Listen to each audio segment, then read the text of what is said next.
Okay, welcome to Into the Channel, a podcast primarily about women's football. Before we hit the pitch, if you enjoy the show or love women's football as much as your boys do, subscribe or follow us, YouTube, Spotify, Apple Podcasts, or wherever you like to watch or listen. Comments, ratings, reviews, all of them always appreciated at ITC_pod on X, at Into the Channel pod on Threads.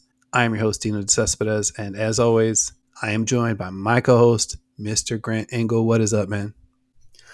I'm feeling great, buddy. Even though we are light on Champions League football this week, we still got to enjoy the quarterfinal draw. And just like this entire tournament, it delivered. Whew, it delivered. I mean, it's going to be really nice, really refreshing to be able to mix up the matchups, you know? I mean, I'd love seeing the group stage matchups, the reverse fixtures. Those were a ton of fun. But now it's like throw them in a bag, shake up the Scrabble letters, and just see what comes out the other end. I want to try something new this episode. We're still a young team. We're a young side. First ever Champions League. So in a lot of ways, we're still workshopping. Debutantes. Boom. Now we know the 4 matchups, as do, I imagine, many of you out there. So we're not going to break any news announcing the draw results. We all know who we're playing. So I propose a very American style UWCL excitement draft. Basically, we'll rank the matchups based on our excitement level. I will give you the first pick. Then we're going to alternate from there. Mr. Grand Angle, which of these 4 knockout stage matchups has you most intrigued? Okay. Well, I mean, this obviously beer worthy, I think, at this point. It would be silly not to. I appreciate you being gracious enough to give me the first pick. So let's start with the Juggernauts, the squad that's looked unstoppable, a team that's full of crafty veterans and promising young talent. Yeah, you know it. I'm talking about the bullies from Bergen, SK Brann. Who are they playing again? Okay. A second. Yeah. Check my notes. It would appear that our new favorite club is matched up against the little engine that could from Catalonia, Barcelona FC. Heard of them. Okay, so all kidding aside, this obviously could not be a bigger challenge for Brann. They're looking across the pitch at, I think, the most elite football club in the world. Barcelona has won the last 4 Liga F titles. They've won 2 of the 3 last Champions Leagues.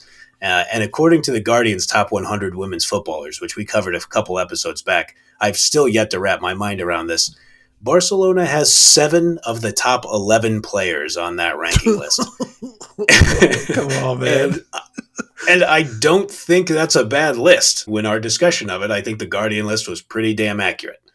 You know, we looked at that list, 10 or 20 times in prep for that episode. It never struck me as any kind of odd that Barcelona had 7 of the top 11. So there you go right there. No problem. Makes sense. Checks out. Absolutely. I was going to say, it totally checks out. So obviously you spearheaded the Into the Channel coverage on Group A. You watched Barcelona very closely throughout the group stage. If you would, please, could you cite some of the stats that you saw from those matches? Yeah, so we've covered a couple of these throughout the group stage, but I think they were absolutely worthy of getting dusted off and, rehashed here. In 6 matches, Barcelona have 12 different players with a goal. As a reminder, only 11 players can play at one time. They've got 12 with a goal. They've got 9 players with an assist and 15 with either a goal or an assist. Unbelievable. You look at the goal creating action stat. This one's courtesy of FBref. First on the list, Caroline Graham Hansen, CGH, 9 goal creating actions in 6 matches. Second on the list, Aitana Bonmatí. Third on the list, well, there's a tie for third. We've got Batlle and Mariona Caldentey, two more Barca players. And they are tied in third with 5 goal-creating actions with a few other names you might recognize. Manuela Giuliano, Daniela Vanderdonk, Grace Cayorro, Sarah Dabritz, and a 1 Signe Gaupset. Excellent list to be on. Yeah, I'd say they score in bunches. They score early.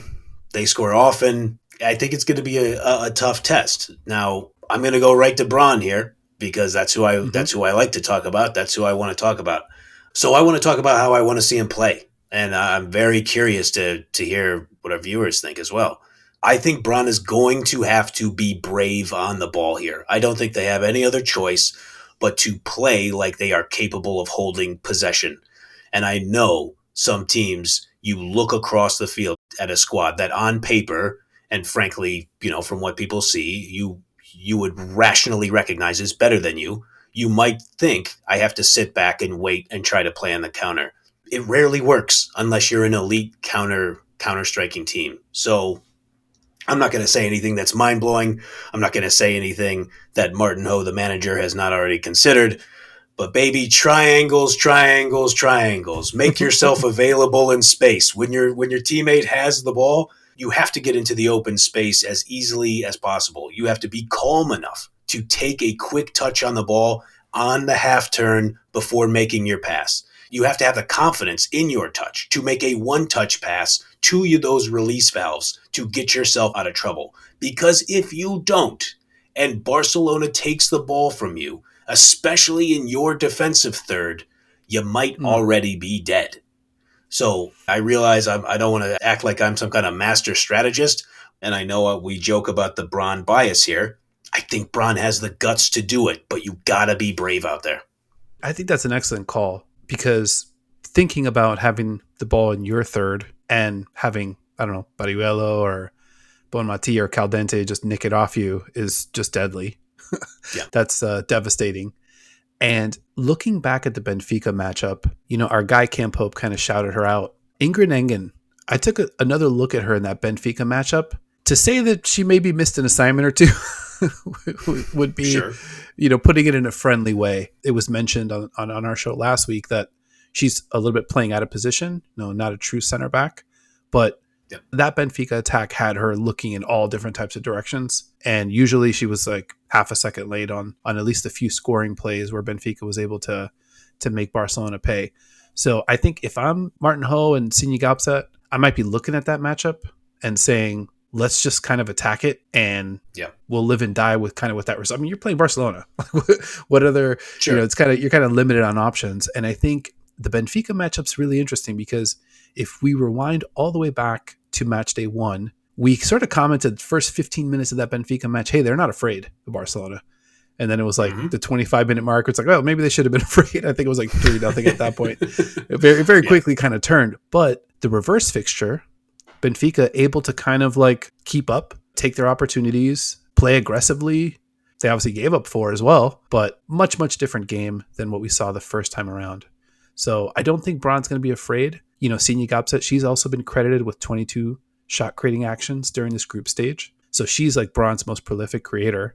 She is tied in the shot creating actions category with a few more names you might recognize. Erin Cuthbert, Grace Cayoro, Ada Hegerberg, Salma Paralluelo, and Claudia Pina. They're all tied with 22 shot creating actions. Awesome. So Gaupset's going to be a real, we've commented on just how effective she's been, but I think that A, they're going to need it, and B, it might be a matchup that they might be able to exploit. I think you're totally right. I mean, you're going to look for, I feel like you have good connecting pieces with Kielland, Engesvik, and Gaupset. I tend to try to think about, and the game is much more complex like this, but I know I kind of joked about it. Triangles, triangles, triangles. Like when you can get 3 players moving around and being able to serve as that release valve to each other, maybe get somebody to push up a little bit right at the wrong time and try to get somebody running in behind. Engesvik is going to be, she's good for that. I mean, we've seen her create chances in this tournament before. So I know you and we love basketball, and Ingrid Engen is not a mouse in the house, to use basketball parlance, but she's might be the closest thing to it. And so if that's the matchup that you have to try to get to, you have to try to get to it.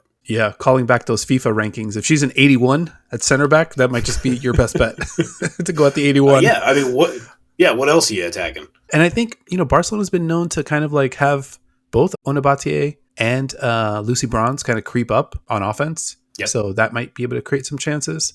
2 worlds colliding. We know, I think people who've watched the program, they understand my English national team bias. I don't love saying this, and I think she's a great player. I think Lucy Bronze can be had because of that aggression from time to time. I think it works out for her a lot, and I think she, like I said, she's an excellent player, but I think sometimes she can make a mistake, like all football players, but I think that would be another player I would look at. I'm sorry, Lucy. I feel bad even saying it. I don't even like saying it. I like Lucy Bronze. I loved her in the World Cup, but you know what? We're wearing Brann colors now.